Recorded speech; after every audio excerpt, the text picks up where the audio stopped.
Did you know that John Wallace, who was one of the wealthiest and most powerful moonshiners who ruled Meriwether County, Georgia in the 1940s, was executed?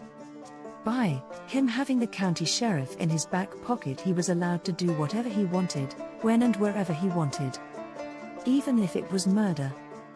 Wallace's reign would finally come to an end on April 20, 1948.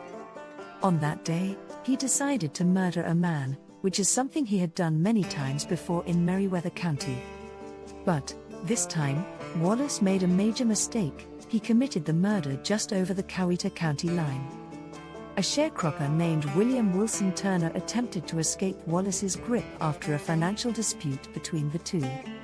Turner attempted to do extra bootlegging work without Wallace's permission and was fired as a result. He ended up taking matters into his own hands and stealing 2 of Wallace's prized cattle as pay. Turner was later found and arrested in Carrollton, Georgia, by Chief of Police Rada Threadgill. He was then transferred from the Carrollton jail to the Meriwether County Jail in Greenville. Turner was later released from jail due to the lack of evidence found.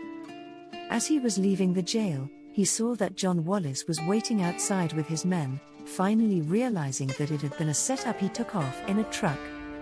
Then, in order to maintain control over his territory and tenants, Wallace decides to kill Turner. Wallace furiously pursued Turner into neighboring Coweta County. There, in front of witnesses, Wallace brutally beat Turner to death with a blackjack. Turner's body was later burned in an attempt to destroy evidence. But Wallace didn't have the Coweta County sheriff in his back pocket. He eventually found that out as he got arrested and prosecuted to the full extent of the law. Sheriff Lamar Potts of Coweta County, undeterred by Wallace's power and influence, led an unwavering investigation that culminated in Wallace's arrest and conviction for murder.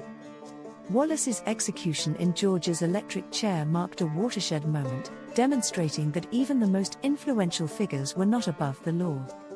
This case was unique because he was one of the richest men ever to be given the death penalty.